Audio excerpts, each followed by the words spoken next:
It's The World This Week. The World This Week in partnership with The Daily Beast. Joining us from New York, Noor Ibrahim, Deputy World Editor for The Daily Beast. Thanks for joining us. Thanks for having me. Happy to be here. Well, glad to welcome you. Glad to welcome Pierre Aski, international affairs columnist at flagship public radio station France Inter. How are you? I'm fine. Thank you. Good evening. Ana Navarro Pedro, Paris correspondent for Portuguese news magazine Visão, is with us as well. Yes. How are things? Very good. And you? Not so bad. It's Friday, which means we go to Newcastle and say hello to Judah Grunstein, editor-in-chief of World Politics Review. Where does one find World Politics Review? At worldpoliticsreview.com. Okay, The World This Week on Facebook and Twitter. Hashtag World This Week. The world, but also what's out of this world. Touchdown confirmed. Perseverance safely on the surface of Mars, ready to begin seeking the sands of past life. NASA's Perseverance rover successfully touching down on the Jezero crater on Mars. It's the delicate first step in a mission to bring back to Earth in 2031 actual soil samples from the red planet. This mission is amazing on its own. Science, technology, and caching samples to bring back to Earth. But it's also part of our bigger exploration plans, right? Which involve really understanding Mars and the evolution of Mars and whether there was life, ancient life, but also preparing for eventual human missions to Mars. And so this is one step along the way of our journey to accomplish that goal. And it's a major step. There were 53 tweets a second when it was happening on Thursday evening, Pierre Aski. The kind of excitement we've rarely seen since the 1960s. Yes, I mean, the intellectually, it is mind-blowing to imagine not only the trip that this rover has done, but also the command from Earth. It takes, I think, 11 minutes for an order to leave Earth and get to Mars. So that's mind-blowing. On the other side, I was pretty disgusted by the images. I mean, Mars is not very appealing. It's not really a place where you want to go. I mean, the first images, and I was thinking they're black and white. The first images. Yeah, but Elon Musk wants us to move there and create life again, and I think he's a bit out of his mind. Were you inspired, Ana Navarro Pedro? Yes, of course. It makes always one dream about it, but you can also think about the real politics behind the geopolitical issues. You can also think about something they want us to move to Mars, okay? Because Earth has become kind of a dustbin where you can't breathe, you can't grow vegetables. Why don't we put some effort in cleaning up our little beautiful blue planet, and and some less money on Mars? And it's getting crowded up there. Can you imagine? The Chinese are going to send also a rover on Mars.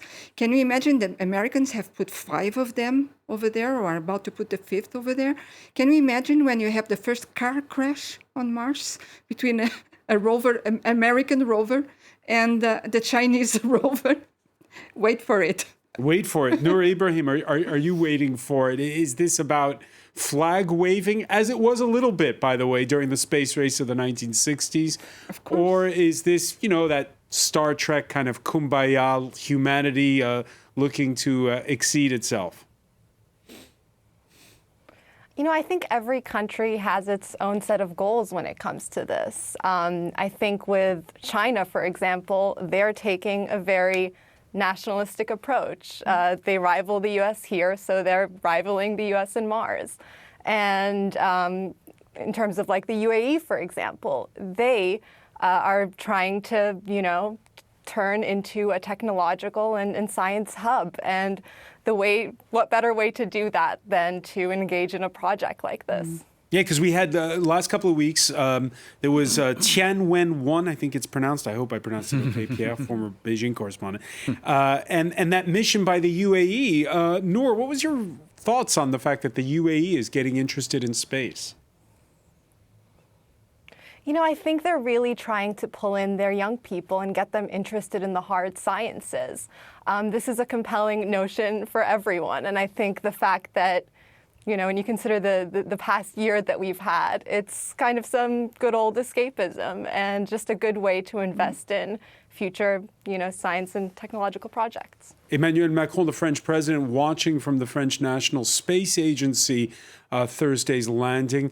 Macron cheering, a bit of nationalism here. French engineering with the geological tool SuperCam, essential to the mission.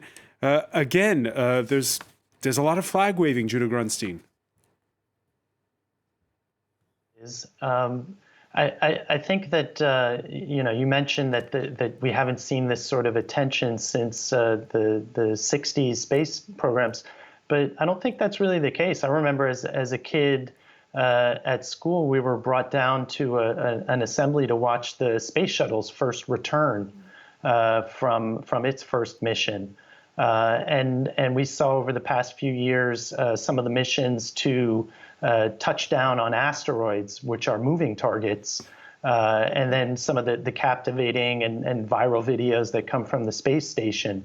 I think that Noor made a really good point. Part of the flag waving depends on where a country is in its space program. For the United States, which has such an advanced program, it's less of a jingoistic experience and more of a fascination. I think for countries that are making their first achievements in terms of spacefaring and space exploration and research and science, there's definitely that sense of national pride, that sense of, we're not just watching from the sidelines, we're actually in this game. So I think there's that element as well. And to Ana Navarro-Pedro's point that this really could be dubbed Operation Planet B.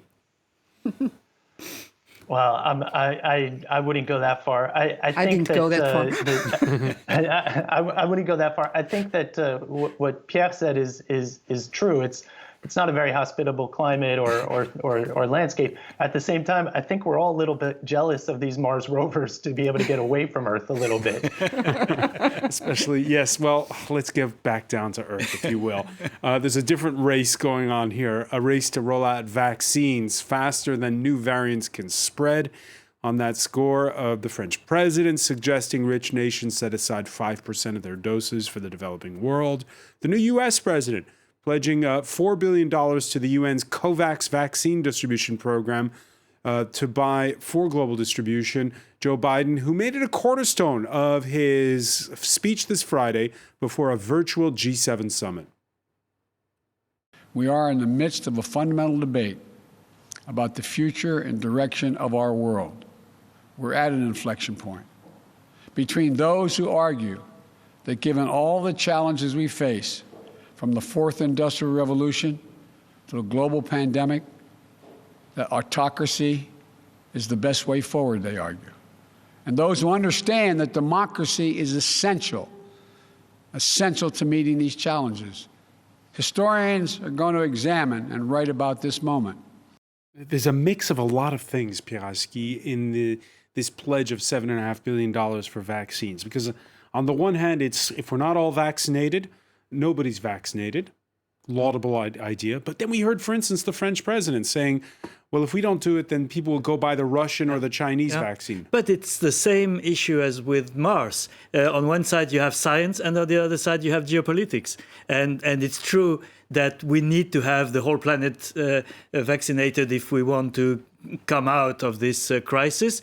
But on the other side, don't underestimate this race for vaccine nationalism. We've seen the Chinese move the first vaccines to Africa with huge ceremonies on tarmac with the vaccines arriving and the West being nowhere. And I think that's what Emmanuel Macron expressed, and that's what's behind the $4 billion that Joe Biden has promised today. So we have this dual face of on one side, we have a real health crisis, and on the other side, geopolitics has kept all its rights. Yeah, because voters in the European Union, they're not asking why aren't we vaccinating the rest of the planet. They're asking why didn't we gotten our doses yet. to start with. But secondly, why are we accepting for granted that there should be a race for vaccines?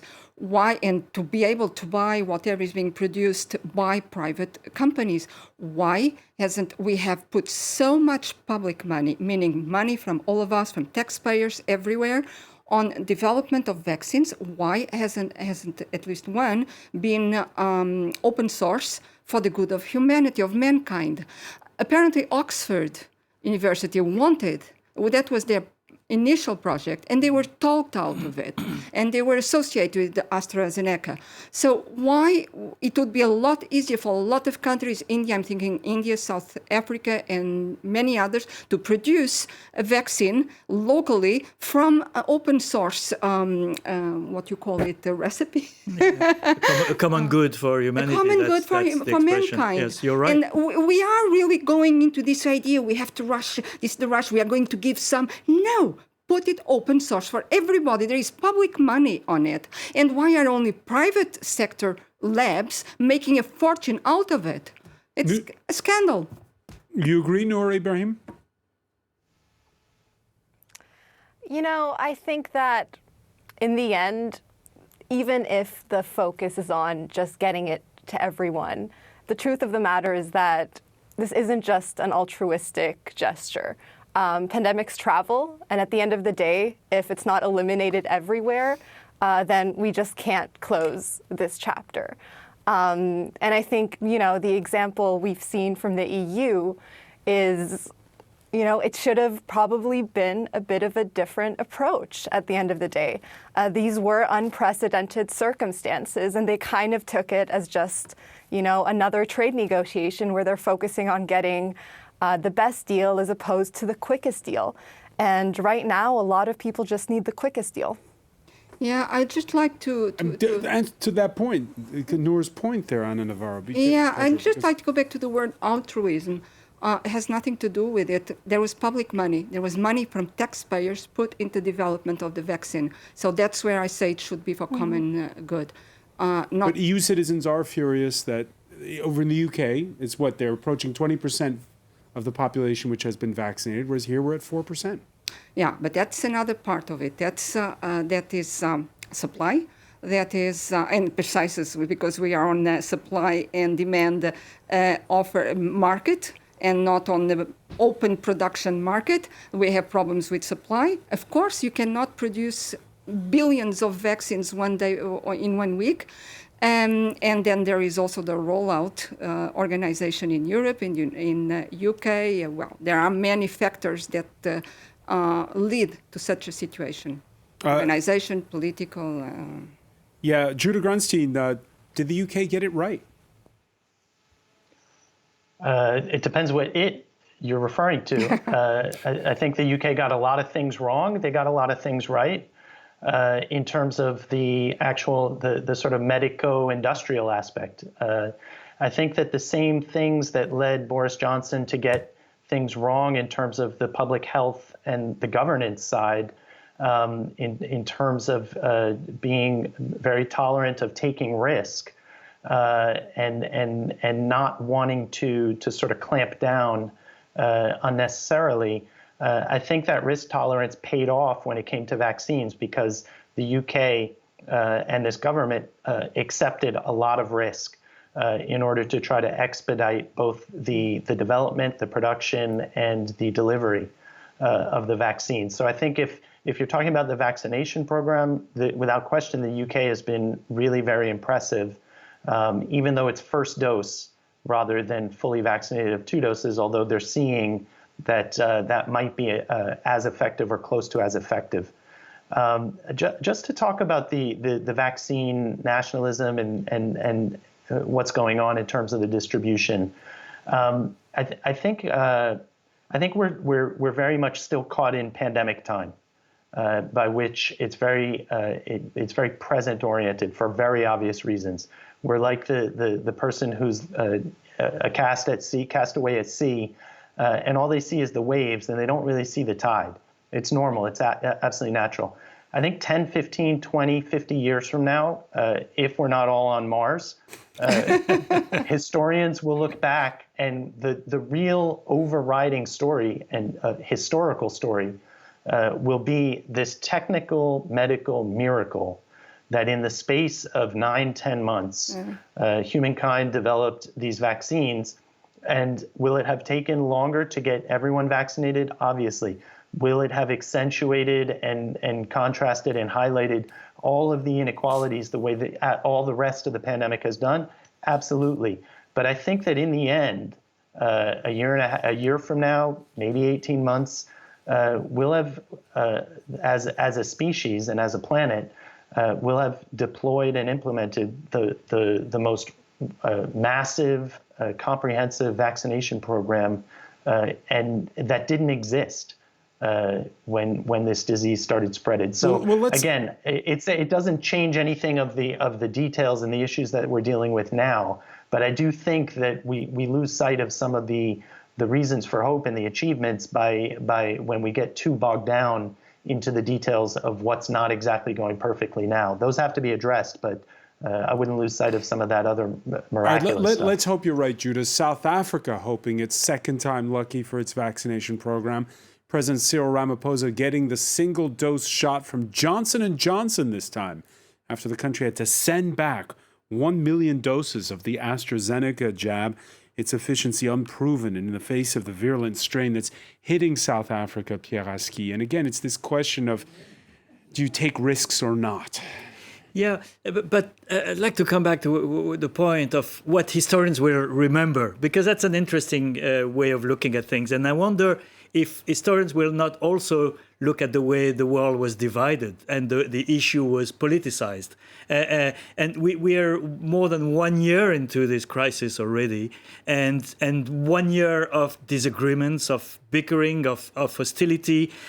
We just had the episode of the WHO mission to China to find out about the origins of the pandemic, which also created its dose of polemics. And we cannot get out of that. You know, the vaccine is a new battlefield for that. So I wonder whether with distance we will not also remember that the world was not able to unite against the common enemy the way we did a few years back on Ebola, for example. You know, within weeks, the Security Council met and had a unanimous vote on how we're going to fight this. Will Joe Biden change that? Because he did mention Ebola in his speech, especially with the new outbreak in Guinea right now. Absolutely, and the Obama administration was very active in that, but it's already a bit late, because the Security Council last year was not able to meet for months about the COVID, and that's really some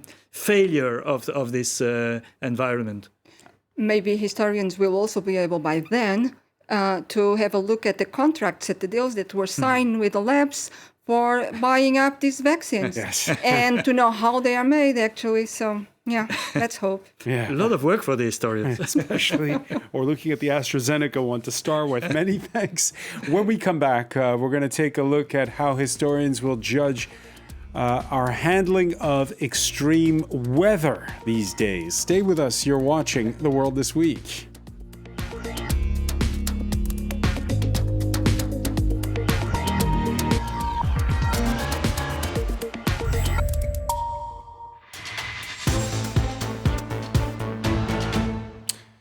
Welcome back, or welcome if you're just joining us. It's The World This Week. The World This Week in partnership with The Daily Beast. Joining us from New York City headquarters, Noor Ibrahim, Deputy World Editor of The Daily Beast. What do headquarters look like, by the way, these days? Are you all working remotely, or are you coming into the office? Totally remote. Totally remote. Completely remote, just from home. Oh, wow. Yep. Okay. Pierre Aski, international affairs columnist at flagship radio station France Inter. I know you've been... I'm going every day to the studio. To Radio House, yes, okay. Ana Navarra Pedro, Paris correspondent for Portuguese news magazine Visão, is with us as well. And from Newcastle, Judah Grunstein, editor-in-chief of World Politics Review. Saving the planet from a pandemic, also saving the planet from extreme weather. Dateline. Lake Fausse Pointe in the Louisiana Bayou, where it's not every day you see icicles hanging from the cypress trees of the swamps. The winter wonderland, a living hell for millions stuck at home without power, particularly neighboring Texas. Unless, of course, you've got the means to book an escape to the Mexican vacation resort of Cancun. It was obviously a mistake, and in hindsight, I wouldn't have done it. I was trying to be a dad, and all of us have made decisions. When you've got two girls who have been cold for two days and haven't had heater power, and they're saying, hey, look, we don't have school, why don't we go, let's get out of here. Noor Ibrahim, he was trying to be a dad. Yeah, I mean, I just think it is an outstanding display of hypocrisy. This is someone who called out a mayor in Austin for taking a trip during the pandemic after having told citizens to stay home. And then he turned around and jumped ship all the same. So make what you will of that. Make what you will of it, and make what you will of, the explanations we saw from the senator's staff, at first explaining that it was a long-planned holiday, but local news site Reform Austin got hold of text messages from Ted Cruz's wife, Heidi, that she sent out. They include things like, anyone can or want to leave for the week? We may go to Cancun. People are dying. People are being poisoned by carbon monoxide as they try to heat their homes so their kids don't freeze. And this is what we show? That these guys come out to protect this coward? Pathetic. People are very angry, it seems, Judah Grunstein. Well, yeah, for obvious reasons. And I think that I think it's easy, though, to lose sight of the real story. For obvious reasons, Ted Cruz is a lightning rod for criticism, and he deserves it. But the entire state leadership has really failed the residents and people of Texas in terms of the way the electrical grid is structured, the way in which the energy market is structured and deregulated, the oversight of it.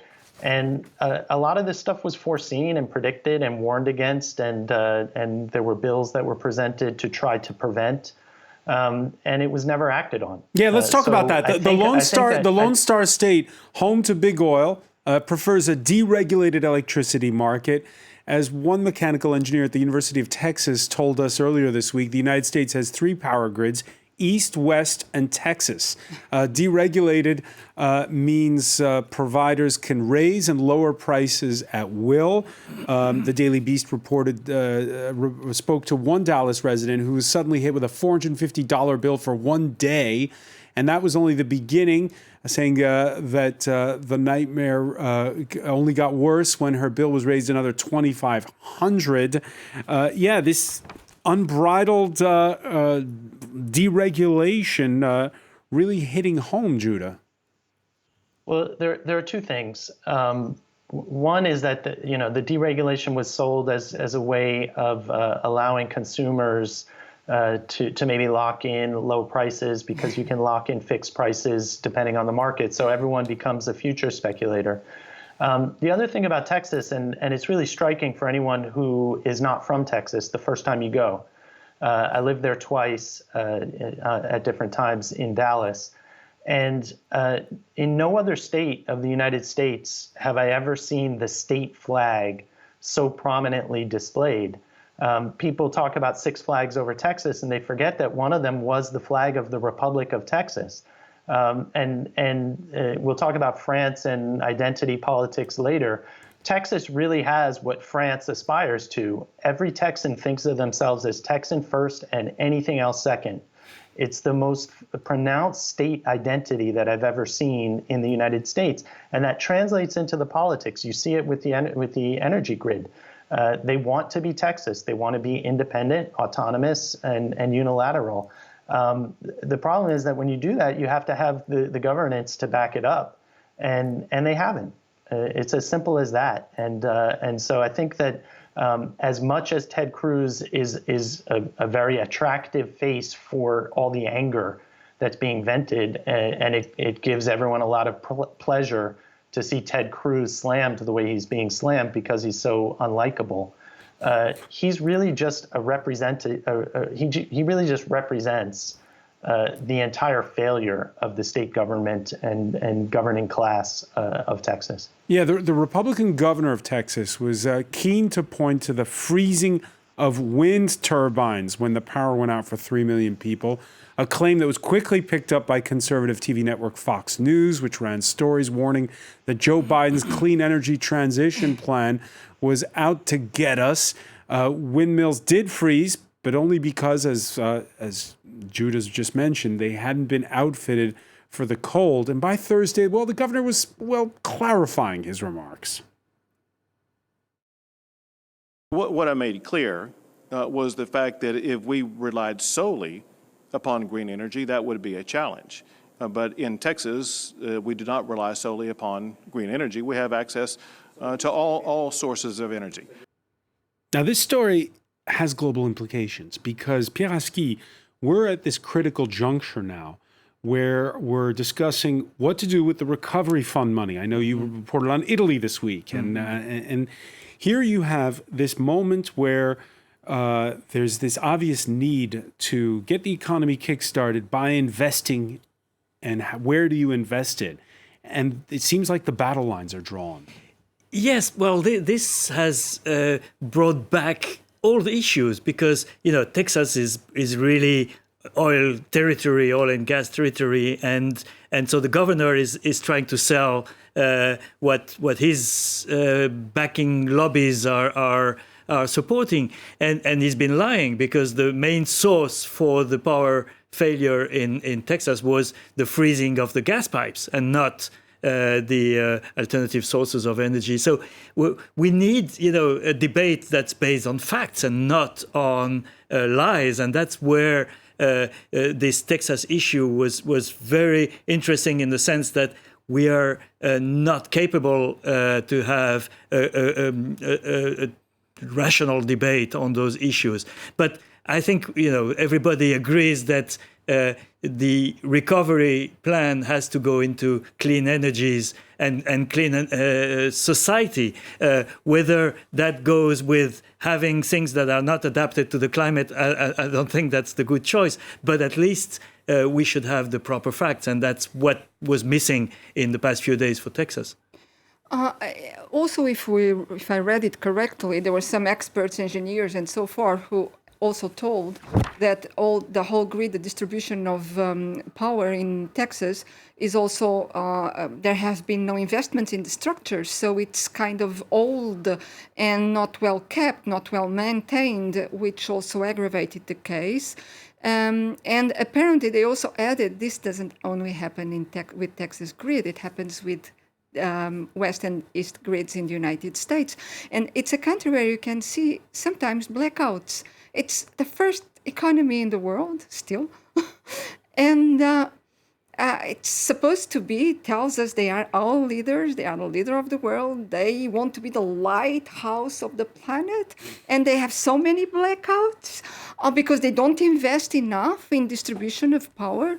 When they don't modernize the structures. Well, this is a contradiction. It's not the only one. When you look at the United States from the outside and from the ambitions they put forward and the state of things in the country. Noor Ibrahim, I hope we brought a crystal ball to this discussion, because I'm going to ask you now. In 2016, Donald Trump on the campaign trail promised big spending on infrastructure. Now we have this pandemic relief that's being talked about and jockeyed over in Washington. Are they going to spend on green energy? Is Biden going to do better than Trump on that score? I mean, I think we can expect that. I think that it's been at the forefront of the conversation for the past few months. And just going back to the Texas conversation, this is just not a matter of, a blackout for a few days. There are lives that are being lost and people that have died from carbon monoxide poisoning and houses burning down. So it's very much a life and death situation. So hopefully that kind of ramps up the urgency here. Ramps up the urgency, but we saw a decade ago how when there was the crisis of 2008, they said, we're going to have big reforms. They were watered down eventually when legislation came to pass. Again, it's the question of whether or not this time Americans are ready to sort of put their faith in government to help solve the problem.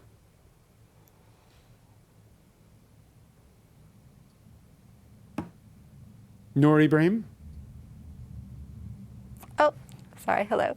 I think that, when you think about staying away from federal regulations, you just have to consider at what cost. And I think we've seen exactly the cost that can be paid if we don't. So I think, we're kind of moving in that direction. And hopefully there will be more trust, especially when it comes to just focusing on infrastructure.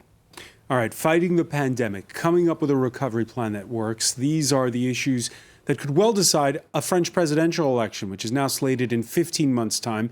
And yet the local news cycle here dominated a lot by identity politics these days.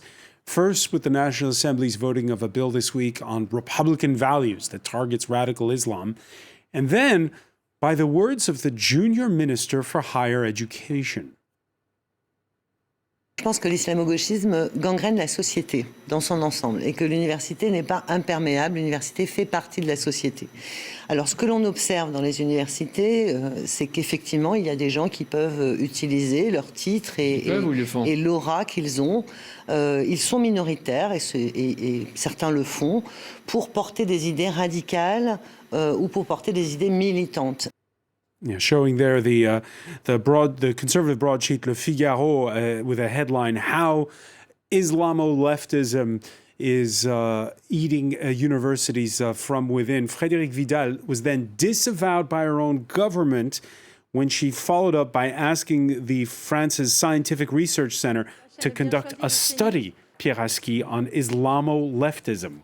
First of all, I had to learn how to say it in English because I just invented it, by the way. The concept is such a nonsense. Really, I think this minister was, a lot of people are calling for her resignation because we're in the middle of a pandemic where the talk for the past 2 weeks has been on students being, having psychological problems because they don't go back to universities, having economic problems because they don't have the small jobs to make it at the end of the month. The government 2 weeks ago decreed the €1 meal in university restaurants because students could not make it. And suddenly the priority becomes to hunt Islamo-leftism in universities. This is crazy, but it's revealing of the preparation for the presidential election and the groundwork for the new dividing lines in the French society that the government or the ruling party is trying to prepare. Anna Navarro-Petro, she's disavowed by the government spokesperson.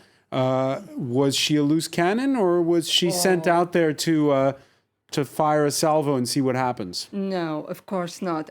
When the government, when the Minister of Interior or Internal Affairs is trying to put the accent on Islam, and when the government itself is putting out a law called on how do you say that in English? Separatism.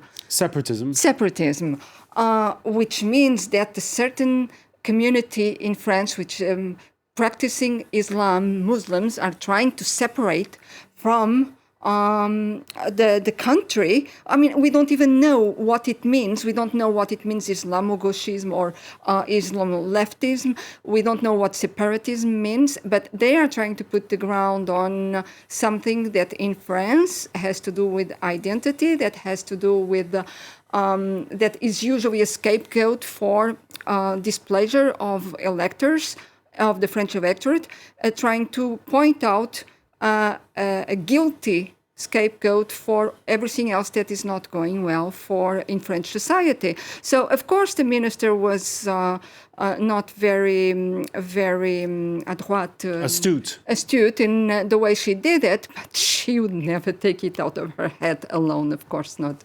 Judah Grunstein, if you follow Ana Navarro Pedro's reasoning here, I mean, this is the same Emmanuel Macron who, when he ran for president in 2017, promised he would take the best ideas from the left and the best ideas from the right to shake up the system. What's going on? Well, as François Mitterrand once said famously, the center is neither left nor left. And I think that Macron is proving that. The thing is that, to be a little more serious about it, the whole question of French identity is a very complicated one. And I think that over the course of the past 20 years, especially, and especially since 2002, when Jean-Marie Le Pen reached the second round of the presidential election, to the shock, to the trauma of the entire country, there's been this gradual appropriation of as much of his discourse as is possible and tolerable and acceptable. And in a France that, it has to be admitted and recognized, France has changed dramatically in terms of the population, the demographics. And so when there's that kind of change, there's often a reaction of discomfort, of fear, of anxiety. It's normal.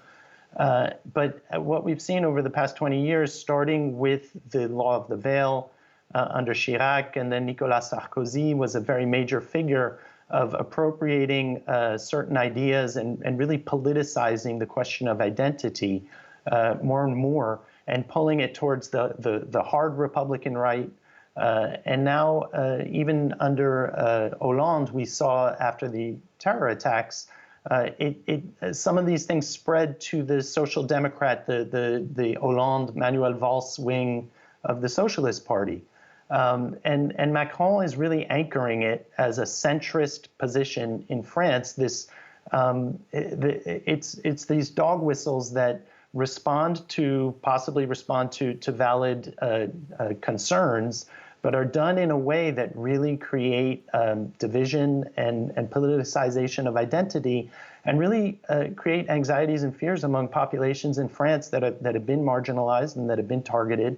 And they know what this is about. When they hear dog whistles, and I'm talking about the Arab population, the Black population, immigrants and children and grandchildren of immigrants from former French colonies, they know what this is all about. This doesn't fool anyone.